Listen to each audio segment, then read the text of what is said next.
بسم اللہ الرحمن الرحیم۔ فلائی نیوز کے تمام دیکھنے اور سننے والوں کو خوش آمدید۔ اگر آپ ہمارے چینل پر نئے ہیں تو سب سے پہلے چینل کو سبسکرائب کر دیں اور بیل آئیکن کو پریس کر دیں اور ہماری ویڈیو کو پورا دیکھیں تاکہ دنیا کی معلومات سے آپ باخبر رہ سکیں۔ آئے بڑھتے ہیں خبروں کی جانب۔ پاکستان پیپل پارٹی کے چیئرمین بلاول بھٹو زرداری نے گزشتہ حکومت میں رہی اتحادی جماعت مسلم لیگ نون کو نام لیے بغیر ایک بار پھر نشانے پر لے آئے۔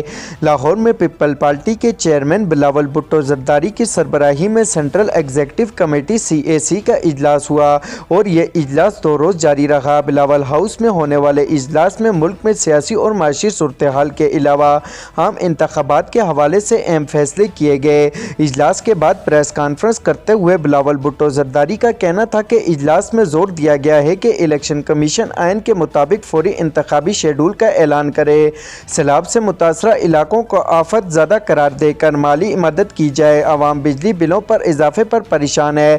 انہوں نے کہا کہ الیکشن سے متعلق ابھی اپنی حتمی حکومت نہیں بنائی، الیکشن کی تاریخ آئے گی تو اپنی انتخابی حکمت عملی سامنے لائیں گے۔ قومی احتساب بیورو نیب نے کہا کہ نگران وزیراعظم انوار الحق کاکڑ کے خلاف تحقیقات میرٹ پر ختم کی گئی۔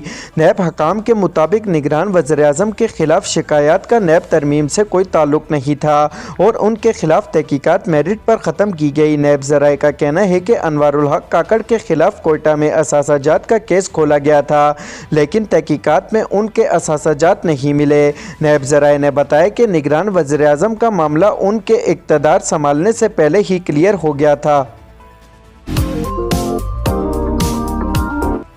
سپریم کورٹ کی جانب سے نیب ترمیم کو کالعدم قرار دیے جانے کے بعد سابق صدر آصف علی زرداری سمیت 6 سابق وزرائے اعظم کے خلاف کیسز دوبارہ کھل گئے۔ چیف جسٹس پاکستان عمر عطا بندیال کی سربراہی میں 3 رکنی بینچ نے چیئرمین پاکستان تحریک انصاف عمران خان کی نیب ترمیم کے خلاف درخواست منظور کرتے ہوئے نیب ترمیم کی 10 میں سے 9 شقوں کو کالعدم قرار دیا، جبکہ جسٹس منصور علی شاہ کی جانب سے اختلافی نوٹس بھی لکھا گیا۔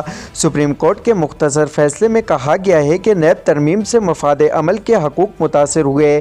نیب ترمیم کے سیکشن 10 اور سیکشن 14 کی پہلی ترمیم کالعدم قرار دی گئی اور 50 کروڑ کی حد سے کم ہونے پر ختم ہونے والے تمام مقدمات بحال کر دیے گئے۔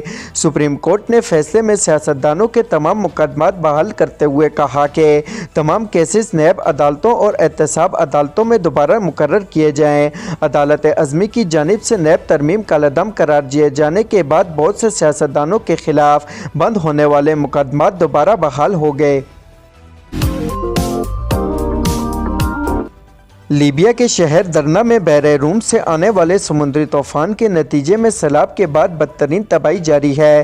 مرنے والے افراد کی تعداد 11,300 ہو گئی جبکہ 10,000 سے زائد افراد لاپتہ ہیں۔ غیر ملکی میڈیا رپورٹ کے مطابق لیبیا میں حالیہ سیلاب کے باعث ہلاک افراد کی تعداد 11,300 ہو گئی۔ 3,000 لاشوں کی اجتماعی قبروں میں تدفین کی گئی۔ اقوام متحدہ کی جانب سے لیبیا میں سیلاب سے متاثرہ افراد کی مدد کے لیے $71 ملین ہنگامی امداد کی اپیل کی گئی۔ Pakistan international air line PIA کے مالی بحران میں سول ایوی ایشن اتھارٹی CAA مدد کے لیے سامنے آ گئی۔ ذرائع کے مطابق سول ایوی ایشن اتھارٹی نے PIA کو $1 ارب دے دیے۔ ذرائع کا کہنا ہے کہ CAA سے موصول رقم پر PIA ملازمین کی تنخواہوں کے لیے ہے۔ ذرائع نے بتایا کہ PIA نے تمام ملازمین کو اگست کی تنخواہ جاری کر دی ہے۔ روس نے امریکہ کے 2 سفارتکاروں کو ملک چھوڑنے کا حکم دے دیا۔ غیر ملکی میڈیا کے مطابق روس کی وزارت خارجہ نے جمعرات کو 2 امریکی سفارتکاروں کو شخصی طور پر نانگراٹ قرار دیتے ہوئے انہیں 7 دنوں میں ملک چھوڑنے کا کہا۔ میڈیا رپورٹ کے مطابق وزارت خارجہ نے کہا کہ دونوں سفارتکار غیر قانونی سرگرمیوں میں ملوث تھے۔ ملک میں ڈالر کے مقابلے میں روپے کی قدر میں اضافے کا سلسلہ جاری ہے۔ انٹر بینک میں آج ڈالر $1.11 سستا ہو کر 296.85 پر ہے۔ انٹر بینک میں گزشتہ روز ڈالر $297.96 پر بند ہوا تھا۔ انٹر بینک میں رواں ہفتے ڈالر $6.01 سستا ہوا ہے۔